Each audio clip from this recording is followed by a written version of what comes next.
So I'm not going to be Okay. as good in video, but you're going to have no lag at all. This should work. Okay. Yeah. So people will pick it up. I think they'll pick it up. So we're here. We're live. Like if we go back All to, right. it's going to be a different link. Let me go back to. Same. Okay. It's not the same link It's then. not going to be the same link, but there's going to be no lag. Let me go to Okay.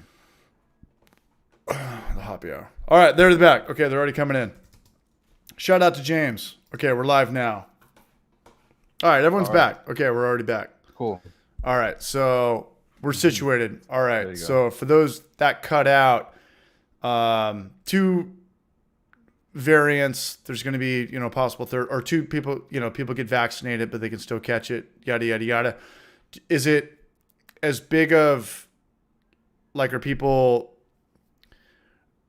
like not buying into it, but are they kind of desensitized by COVID? Is everyone acting accordingly, or is it kind of like people just kind of, I don't know, don't take it as serious as it happened the first time around? I think it's just like everywhere else. There's a bunch of people on one side saying it's all just bullshit, don't get vaccinated. And there's a bunch of people who are telling those people that they're dumb, which is bad because that's not going to get them to, get vaccinated. Sure. And then there's a bunch of people on that other side that doesn't want the vaccine, telling those other people that they're dumb because they want to get vaccinated. So it's just ridiculous. It's just like everywhere else, and I'm guessing most of the population will eventually, at least on the island, will eventually get vaccinated. There'll still be a lot of, quite a few people who won't. Uh, but in order for it to actually go away, we need to actually have that barrier, uh, protecting us so that the virus doesn't keep growing. We don't keep spreading. Even if we don't get sick, I'm vaccinated. If I don't, if I, you know, I can give it to my daughter who's 9 years old, and Yeah. I'm not even gonna be sick because I'm vaccinated, and she could get sick, So it's I think people need to actually read up on proper sources of information. That's a big problem now because the internet. Sure. Uh, but that's something that's on the people's part, and it's really hard to get the great majority of people on that page, to actually do that because there's always gonna be some people who either do not care or cannot be bothered to think about those things because it's not gonna happen to me, that kind of thing. Does it affect your And brewery though? I Like the foot traffic, the people that come in though? I mean, are people now kind of like staying home more, or is it people just like, hey, I've been vaccinated, I've got my mask, like give me a goddamn beer? Well, in terms of sales and traffic, we haven't really seen a change yet because this is just like a today thing. Like today is when we actually started hearing this government sounding the alarm kind of thing, like 10% of people who get tested are testing positive and all that. So, and that's really high. That's like May or April numbers Yeah. in Puerto Rico. So it's I the way I see it, it'll probably get back to a lockdown. I mean, I don't know exactly if it's gonna take. I don't know if it's gonna take a long time. I don't know if it's gonna take a month or it may take 3 or 4 days. And if it keeps going the way it is, and that's gonna be bad because we, spend money renovating the place, and we have a deck out front now. We're building I'm coming a down, second Braj. I'm coming walk-in down. cooler. It's gonna Oh, happen. you have to, I'm gonna man. take Yeah. Kiowa down there against her will and get her fired from her job because Please come down. And the people who are coming down now, I do have to say, as an islander and as a person who's lived here and was born and raised here and has lived here all my life, just come chill. Just come be chill. Don't be like you don't just come down like you own the place because we've been having a lot of problems in the past 2 years, especially, and now after COVID, a lot of the people who are coming down, for some reason, not all of them, of course, but there's quite a bit of people who are like really entitled and are like American being tourists. very not just American, but mostly, it's mostly people from the East Coast which is the people that usually travel here. And I'm not saying all of them. Again, it's not. I wouldn't say it's even the majority, but there's a lot of them who are coming down with the really wrong attitude. And we're very nice, friendly Humble, people, humble. You hardworking, blue know, collar.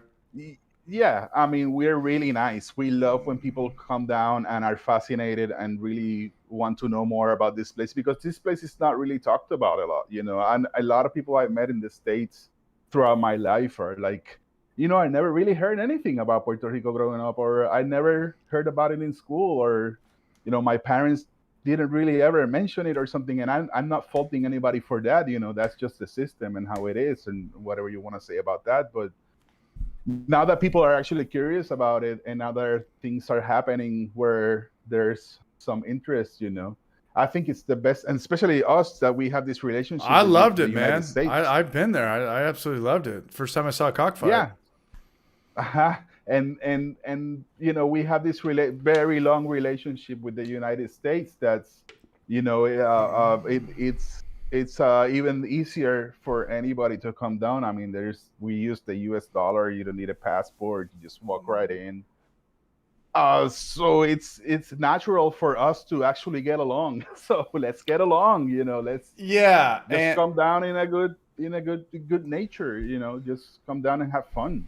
Enjoy the place. Really quick backstory. Jorge did my podcast a couple months ago. That was probably about 4 or 5 months ago. And little backstory. He lives in Puerto Rico, and obviously the Caribbean is dominated by rum sales. And that's kind of like just their culture and their biggest libation, of their history. Some places it's beer, some places it's wine, some places it's whiskey, and where he lives it's rum. So for him to come in and start a brewery and push craft beer, he's kind of an anomaly to not go against the grain, but just kind of start something newer, for where he's at in the island. And we talked probably when COVID was going full blast. That was probably,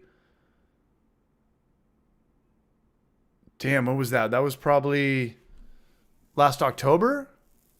I want to say February. It was a little bit later than that. It was February.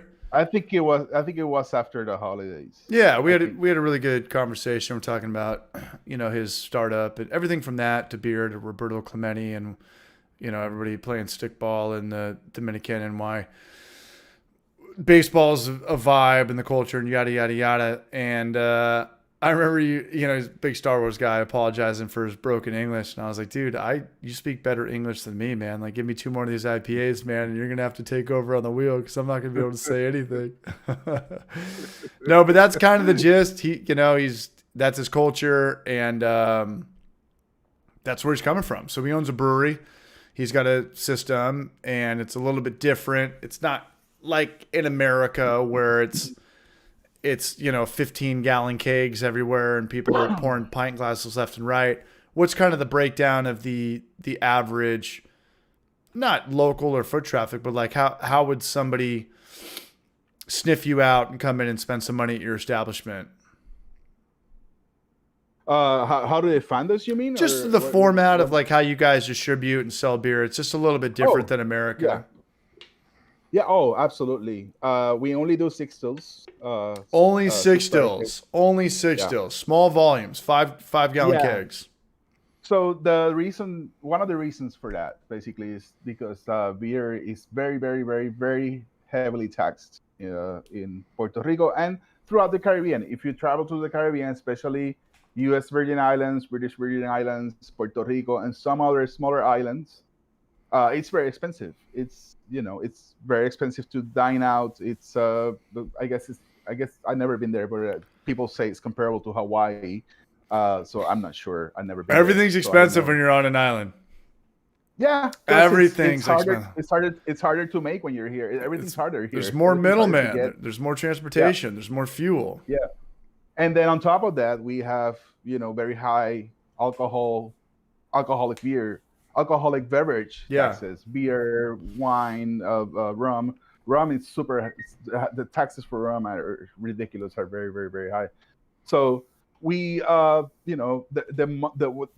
guess what you will call the market is sort of like moving towards the high end, because if unless you're on a very very high volume place, which we're not, uh, your margins could be smaller and you can just sell more quantities and make your money. But in the market that we are in northwestern Puerto Rico, right next to the airport, but it's not a very high traffic area. It is a high traffic area in Wait, certain parts of the I thought you year. were on the east side. No, we're on the west side. We're on Never the west east. side. That's We're what in I the meant. Yeah, that's what I meant. I'm an idiot. Yeah. You're tucked away towards like the continents. Got it. Yeah. So if you look at a map and you Puerto Rico and you I'm an see idiot. I knew that. the no, it's fine. The northwestern tip of the island, you'll see a town called Aguadilla. That's Okay. where we are. And again, it's a small town. There's a big surfing community. A lot of expats, or what you call expats from the Expats. states, live Yeah. there, and they have lived there since the 60s and 70s, because there used to be a very big. I think it was Navy. I think it was a Navy base. Ramey. It's a Ramey base in Aguadilla. Biggest runway in the Caribbean. Actually, it's you can actually land a 747 there. I mean, or bigger planes. It was built, I believe, during the Cold War. And I used to actually live in the houses near there. I lived there about Nice. 12 years ago with my wife. But anyway, it's not a big city. It's not San Juan. It's not that busy. It's That's where I busy. went. We move, but exactly that's where most people go. Yeah. But we have to sell beer for more money, because if we don't, it's not going to work out. Yeah. Just like certain places in the States where the rent is very very high, our rent is not high. We pay a lot of taxes, and especially the utilities in Puerto Rico are very expensive. So it all comes down to actually, just now that we're brewing our own beer.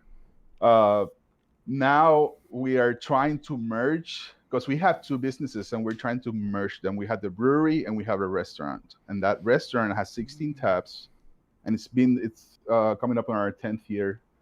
And that place is called the Beer Box, and we started a long time ago, back when craft beer was still emerging, very small on the island. But the brewery, it's completely separate. There are two different businesses, and what we're trying to do now is trying to merge both, so actually we can have better margins and do what everybody else does. Try to have a little better margin to see if we can actually grow, because we haven't been able to grow.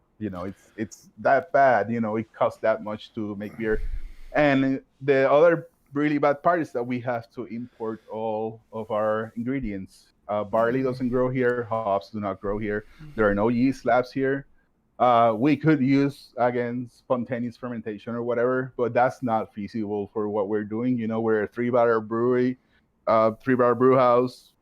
We make up, about 300 barrels a year. That's what, like, something like Stone makes it like an afternoon or something. Yeah. So, Yeah. so we're maximizing absolutely everything that we can get our hands on, and that goes into equipment also. I see a lot of your videos, and one of our guys, actually our head brewer, which I'm not the head brewer anymore. I'm more like overseeing the whole thing. But our head brewer, his name is Sergio. We were thinking about cold liquor, having cold water for chilling beer and all that. Yeah. And since we do a 3-barrel, we're talking about 100 gallons of beer that you have to chill down to 68. So Yeah. we're not that big, so we so he figured out. He was watching YouTube videos, and I bring this on because I know you like to think about stuff like this and like hacks and stuff like that. That's my So niche. he was watching YouTube videos of people who get like cold water therapy or something, where they immerse themselves in like really cold water. Yeah, that's like a Joe And Rogan thing. Really? So Yeah. he saw this guy fill up, I don't know how many cubic feet that would be, but I'm guessing like 15 to 20 cubic feet, like flat freezer. And what he thought was like, well, we could ice that bottom down, like freeze the bottom, and then fill the rest with water, and then we could put a pump in there that we research, like that would move that water so it doesn't The ice freeze. bucket. It's basically a big ice bucket. It's Zach basically Pearson a knows what, or huge. ice barrel bucket, or It's basically like you think of like a big one of those white freezers that they sell at Costco with a lid on. yeah. So we have one that holds about 200 gallons of water or something. And he figured out that if you just froze the like an inch in the bottom, let it freeze, and then dump water in there, and then get a pump in there to move the water around, and that water will come down to 34 degrees. There you go. So we have a cold liquor tank for $600 instead of 4,500. I love it, That man. kind of thing. You were talking. I have to send you. Sorry. I have to send you a video that. No, I want to see it. go I ahead. want to see it. Yeah. So something you said earlier, you were talking about how rent's cheap down there, but everything else is kind of expensive. Could you buy a house down there for $300,000, or how much? How far? Oh yeah. You could. You could buy a mansion for $300,000. No shit. No, man. It's super cheap. Depends on what part What? of the island, of course. But On the West Coast over by you. oh, for sure. Well, I mean, you could buy. I'm saying like a really. Just look at real estate websites and just look Yeah. up like. Find out whatever town in Western Puerto Rico. Just get as far away from San Juan as possible, Okay. and you will find houses like 4-bedroom, 2-bedroom houses for $150,000. What's minimum wage, or is there No, not it's one? 725. Yeah. Okay, so it's low. like half of Very, America. very. Okay. Yeah, and the what did you call that? Medium house income is around 22,000. So it's very low. Damn, dude. Okay, so Yeah. I'm trying to figure out because that's U.S. territory. Like I don't have to give up Yeah. like my No. federal rights or whatever. Like my mom did. She became pretty much an alien after she moved to Uruguay because she didn't want to have to pay taxes in America anymore. But no, I've been to Puerto Rico. I loved it, but I was in San Juan. You're saying like the number one thing is just to get the hell away from there. Yes. As soon as Okay, possible. it's just too touristy. Jorge, hold it It's down. just a Hold trap. hold the chat down. I gotta All right. hit the main vein again. Be right back. All right, I got you. So let's see who's here. I have probably a really big delay on this, so I'm looking at the chat now to see what's up. What's up, Brumil Tony? People are talking about porters, ice bucket, NBC challenge IPA. I love that. Shit, how'd that work? Ice bucket NBC challenge IPA. That's awesome. So everybody who's here, is anybody here not a brewer, not a home brewer, or like professional brewer? This is very interesting. There's 16 people watching this. Yeah, that cutoff was not good for the stream, huh? So, yeah, I got a big delay. I don't really see any new messages here. I'm back. Ah, here's CH. How's it going? Still got some people here. Good. Yeah. All right, We got 17 though. We got 17. I I don't care, man. We're hanging out. It's good to hear from you, Jorge. I gotta Yeah, get some man. food here in a second, man. But always appreciate your time, and we will Hey. get that thing going on Sunday. I'm gonna set up a real green screen in the garage and take the one that's out there and bring it in here. You mean the green screen for to show the game in the back or something? Yeah, all the arcades from the Oh. 80s. Yeah, so I'm gonna put that in the back of here, and then it'll just look cleaner when we play Beer Mario Kart or whatever. Okay. Yeah. Oh, we got a couple of questions here. All right, what do we got? Goose Favra says, how many people you got working for you? There's 3 guys. There's one guy who does delivery and who's like man on the street, but does pretty much everything else. There's a guy who's the head brewer, and there's 4 actually. So there's 2 shift brewers who are like assistant brewers and they do cellar work. There's a head brewer, and there's a delivery person who does other things around. And then I step in to what I mostly do. Me and my business partner, we do the whatever else has to be done. And in order to we just finally put an order for 2 SS Brewtech 3-barrel fermenters and a new glycol chiller, which we desperately need. So we're stoked because of that. And there's Brew Mill Tony. I've been trying to work on a way to make cold liquor tank with an oversized glycol chiller and walking. I'm not sure if it's possible. Oversized glycol chiller and walking, and a walking cooler, I'm guessing. I don't know. What do you think of that, CH? Cold liquor tank with an oversized glycol chiller and walking. Well, if you have the glycol chiller, you don't need the walking cooler, Tone. I don't know if you mean something else, but I've been Matthew Landis says I've been working on turning a small chest freezer into a glycol chiller capable of lagering and cold crushing 7-gallon fermenters. That's a good idea because sorry, I'm trolling Trevor right now. Let me get caught up with the chat. I think. Cheers, Tom. Cheers, man.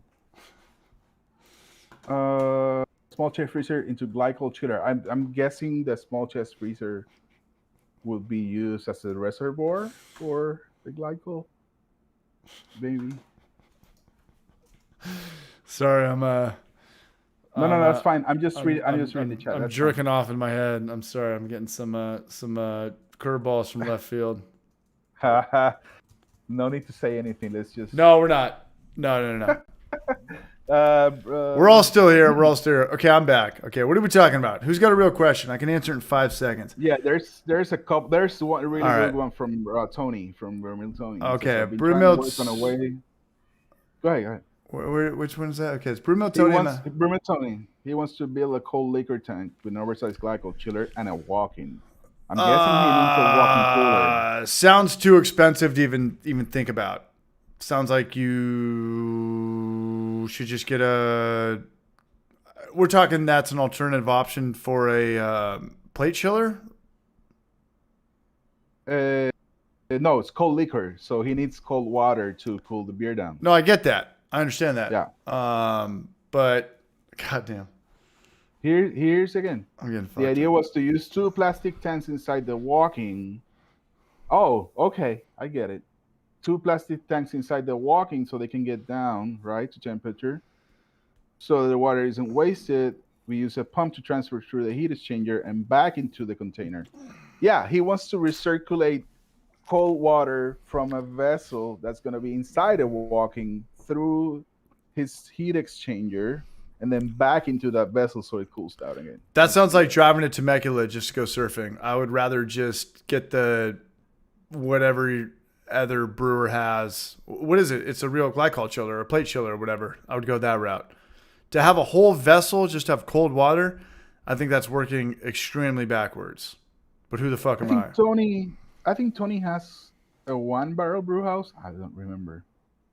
So it's not a 5-gallon thing. So he needs more water. He's probably gonna need like 80 gallons of water or something, 100 gallons. To cool the beer down. I'll talk to. Sorry, I'm hanging out with. You're speaking to Kayawaska. Yeah. I knew it. There's door number 2 over here. I don't know. I think that's. I don't really understand the working backwards on that. I don't think you're gonna save money in the long run. But I don't know. That's maybe more of your Donnie question. To be honest with you, I don't know anything about commercial brewery. I don't know anything about like how much things cost and what things do. I just know that homebrewers try to mimic them. I know nothing about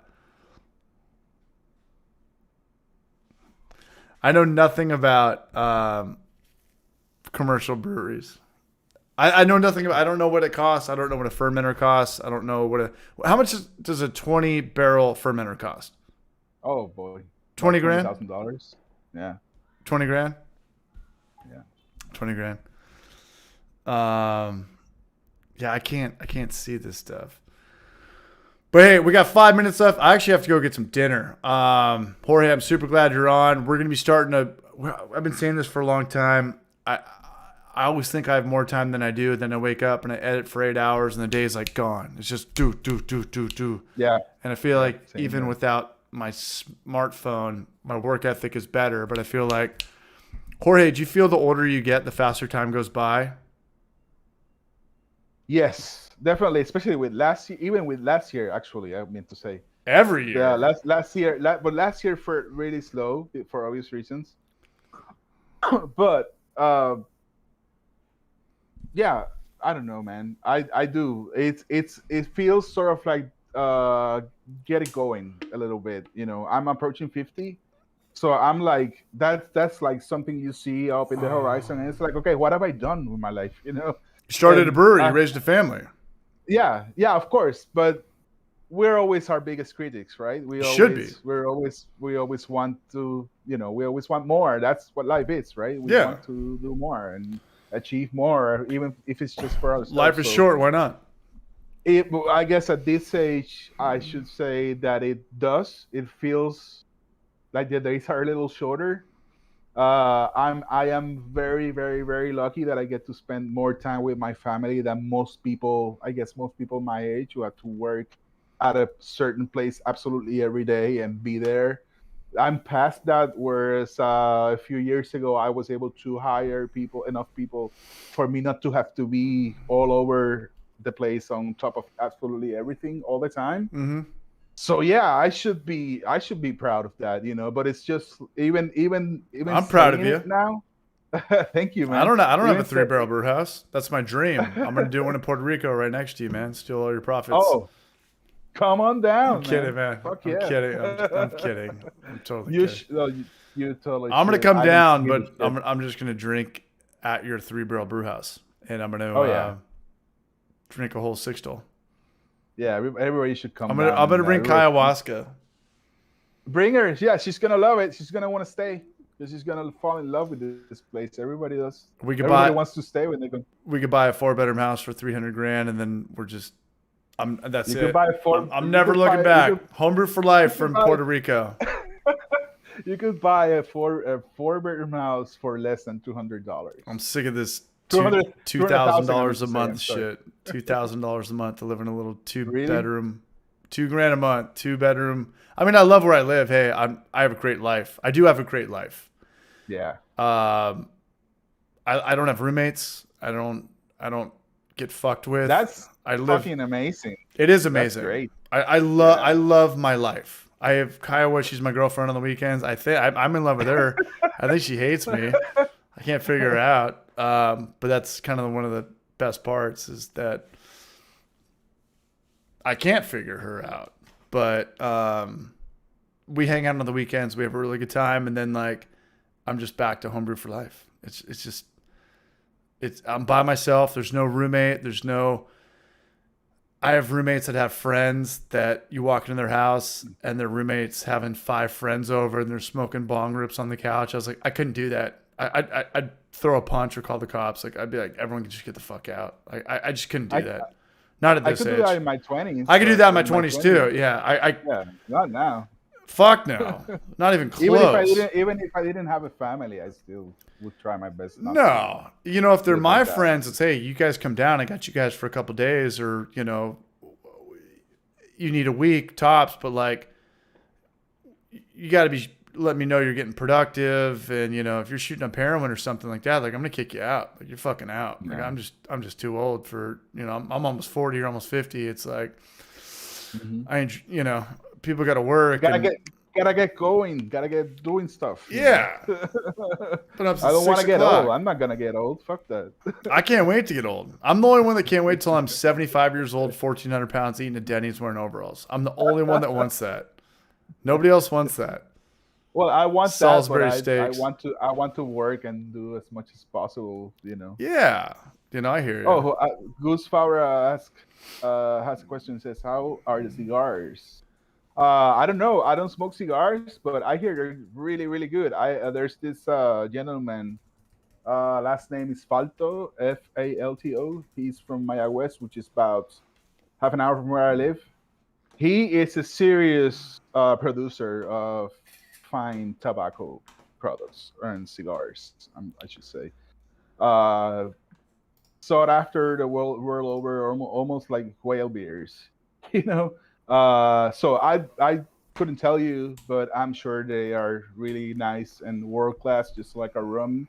And dare I say, just like our beer, I think we make, breweries in Puerto Rico are making really good beer. I'm with There's a lot of Joseph Hyde. collaboration going on. Me and Joseph Hyde Yes. are cruising down right now. I'm going to set up a GoFundMe, and me and Joseph Hyde, we're going to cruise down to Puerto Rico. Some tells me we're not coming back. I went to San Juan. It was cool because I was like 19, and my girlfriend at the time was like 17. No, I was probably 20. Oh, wow. 20 and 18. You were a kid. You were a kid. I was a kid, but my mother used to fly in there all the time working for U.S. Airways, and all we did was stay in San Jose. And all we did was gamble. San Juan. And all we did was like throw our money away, and there was like the Ritz-Carlton and all these nice hotels. And all it is geared to just take every tourist's last dollar. And I was a kid, so I bought all into that. Matt Landis is on his way too. Once you see sunset in the little town of Rincon, having a really good Puerto Rican beer, and just being in the nicest weather, especially in the winter. Right now, it's pretty killer. It's about average of heat index with the heat index is about 105 every day. It's very, very hot, very humid. But especially in the winter, if you ever come down in January, December, when it's really cold where most of you live. And if you are able to catch sunset on the west side, I guarantee you're gonna fall in love with this place because it's fucking paradise, man. It's beautiful. I'm in on it. We got to get out of here. Jorge, we'll try to figure something out for Sunday. We will get this going. If anybody has anything else for Jorge, hey, plug your stuff, man. Plug your Instagram. I follow, I think, De Castro. I follow Box Lab. Yeah, you can follow the brewery at Box Lab PR. That's BOXLABPR on Instagram and on Facebook also. And if you want to reach out and follow me, I'm on Instagram at De Castro Funk. That's DE. Castro is my last name in funk, like the music, De Castro Funk. And reach out, check out the brewery, check out other Puerto Rican breweries if you can. I mean, we have, all our brewer friends are, I think, doing an excellent job, and there's a lot of people making really good beer here. And it's a little hard to get noticed when you're so isolated, because we basically are isolated.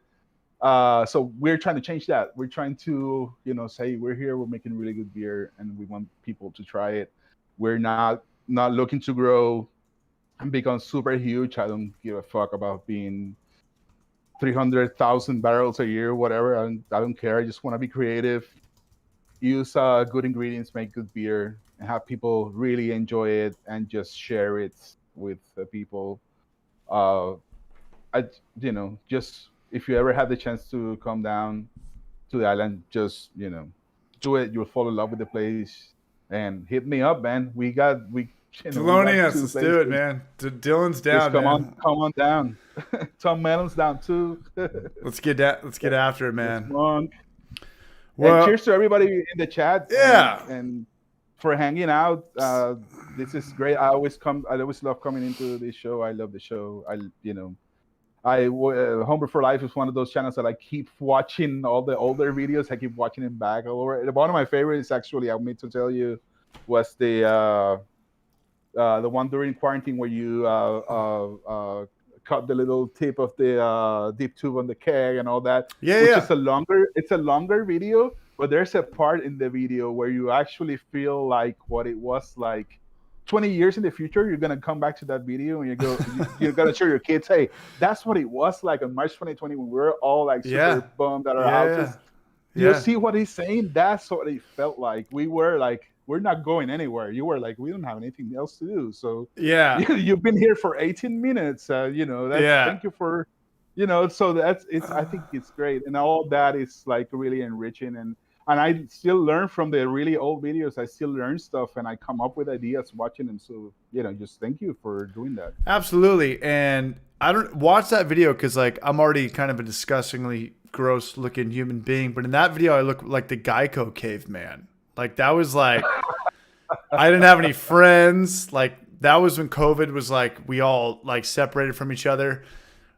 It's called How to Clean a Cordy Keg, like clean the dip tube and cut off an inch. I looked nothing like I looked like the Geico caveman. Like when to say 15% or more. I don't know. Like I'm always kind of gross, but in that video, I looked more particularly even fucking uglier. I looked different. I know exactly what you're talking about.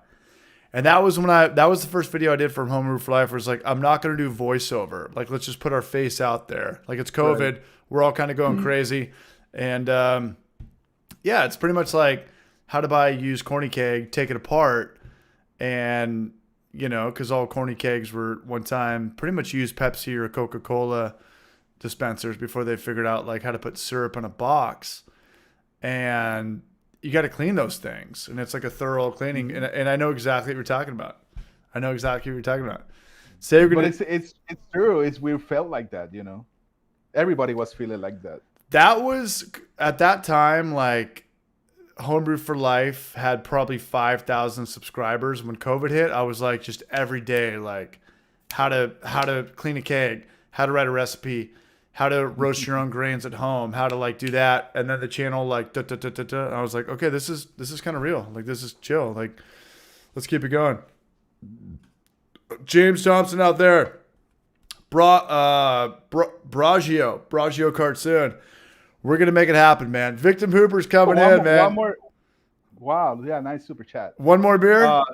I was going to say Victor Hooper, man. NBC.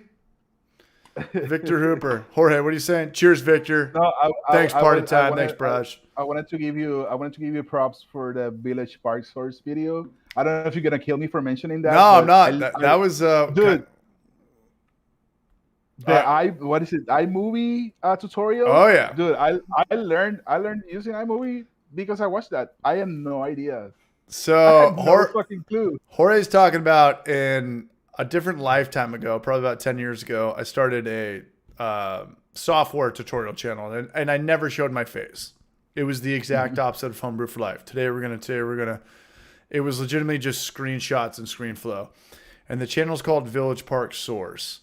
And it was like computer programming, editing, QuickBooks Online. I would just learn software from really smart people, and I would take it and I would dummy it down so everybody could understand it. And that's what he's talking about.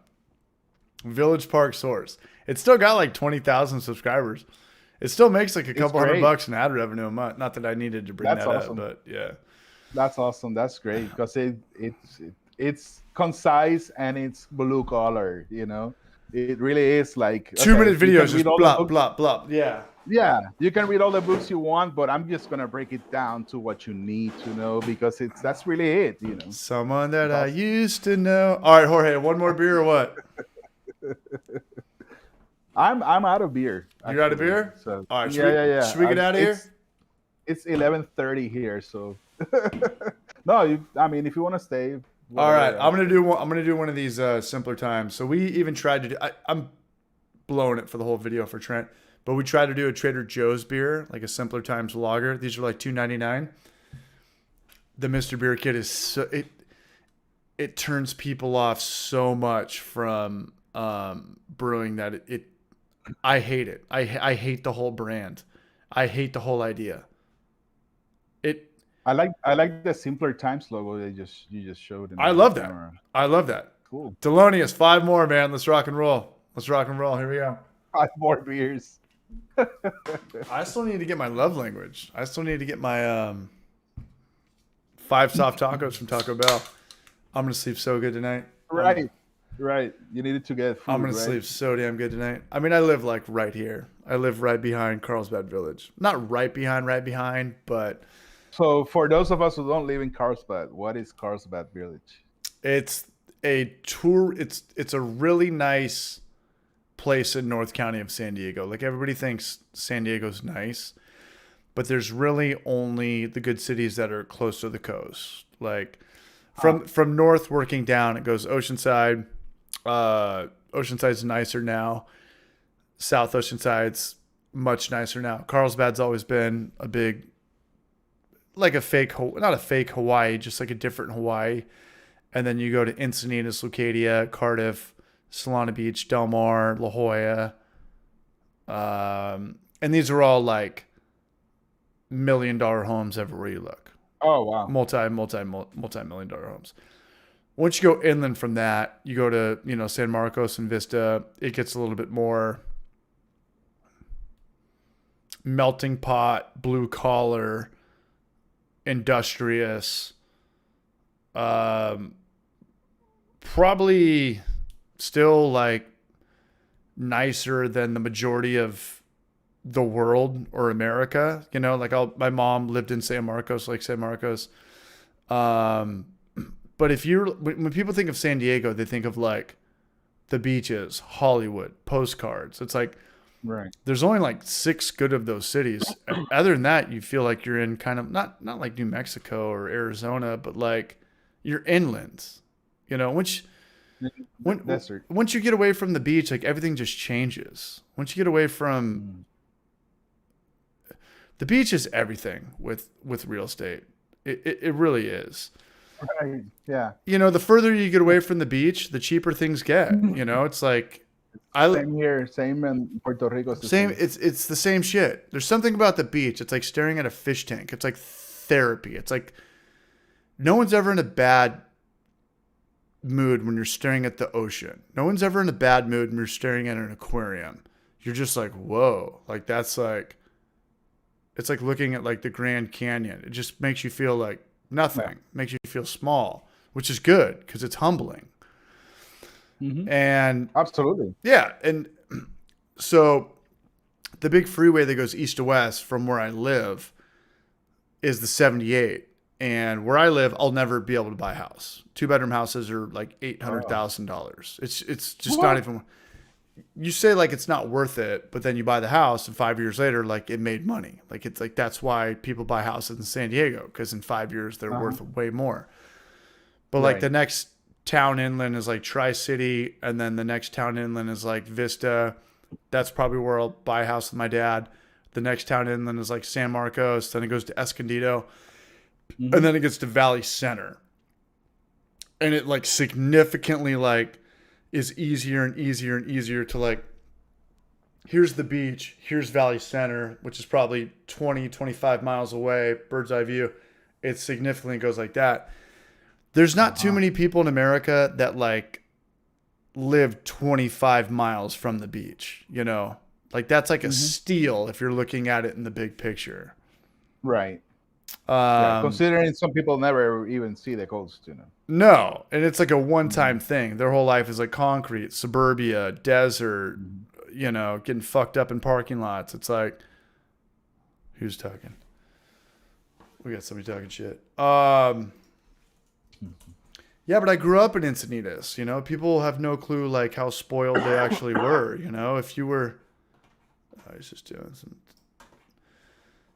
If you're just,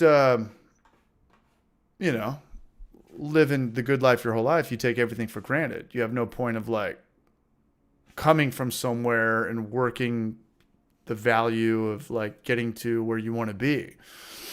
If you're a little kid and you're born in Encinitas in a cul-de-sac and you have perfect parents, it's like, you don't understand that till you're older. Up until you're 30, you're just going to take that for granted. You don't understand like how, having my friends come over every day and letting them like raid the pantry and eat all the food. It was like, I get it now. I'd be pissed off too if I was my dad, stuff like that. It's just like, we just lived in a bubble, like, and that's like what that was my grandparents. Like we were in San Diego and we always like lived good. That was it. I mean, like that's as easy as I could chop it up. I mean, we had the good life. There's a question. But everybody worked hard. 314 here. Oh, absolutely. What do we got? He says, he asks, how's the quality of water in Puerto Rico? Does it require as a treatment before brewing? It requires, it's at least where I'm at, it's pretty high pH, about 7.6, 7.7. It doesn't really require much. I mean, we use salts, we use, calcium chloride and gypsum and all that, but not really that much else. We have a couple filters, but we don't have a lot of treatments for the water. Our groundwater though is very warm. It's our coldest groundwater here is about 88 Fahrenheit. So that's quite warm. We don't get actual cold water coming in from the like really, really, really cold water coming in from outside here. So that's why we use, we have to use, the glycol chillers and all that. Even though we're a very small brewery, we still have to rely on chillers and ice and whatever. What I just explained about half an hour ago, that we use a chest freezer kind of thing for a cold liquor. So yeah, it's I think it's pretty good quality water actually. I drink water from I don't drink distilled water or anything like that. I just drink whatever comes out of the faucet. So not had any problems with that. I don't know if there's any other questions here because I kind of skipped over here. Will the Brewzilla work in Puerto Rico? Brewzilla. Can you, Braj, remind me what the Brewzilla is? It's one of those. Is it one of those like? Yeah, it's like grandfather. It's like all the other stuff. Right. It should. I mean, the electricity is the same here as in the States. If you can plug your computer in the wall in the States, you can do it also here. It's the same thing. Power is the same. So it will work. It's almost midnight your time, Jorge, huh? Yeah, almost about 20 minutes to midnight here. Man. All right, one more question. Let's wrap it up. I don't really. Maury looks different in his video. Maury looks different in every video. If you can drink it, you can brew it, right? If you can drink it, you can brew with it, right? All right. Yeah, that's right, Gustavo. I would say yes. I'm with him too. Yeah, if you can think it, you can imagine it, we can do it. All right, we're going to get out of here. Jorge Castro, thank you so much. He plugged his stuff. He's around a lot. He's the Braj. Check him out on Instagram. What is he talking about? Suck people into money? What happened to Yeast and the Beast? That was a while ago, Elliot Tucker. I want to give a big shout out to everybody who showed up tonight. Thank you, Jorge Castro. I need to get yeast tomorrow. We're going to get yeast tomorrow. We're going to get Pro Peter. I can't be hungover for tomorrow. I'm going to go make a taco. I got to get out here, but I want to thank everybody. Jorge, thank you, man. I fucking love you, dude. Hey, you're always a Braj. Too, you watch all this stuff. Let's get out of here, and we'll be on tomorrow with Pros with Peter. We're only supposed to do an hour and a half. This is coming up on 3 hours. This is what I told myself not to. Later, Delonius. Later, Braj. And love you guys. All right, man. Thank you again, Jorge. We're out of here, brother. Thanks, man. Later, guys.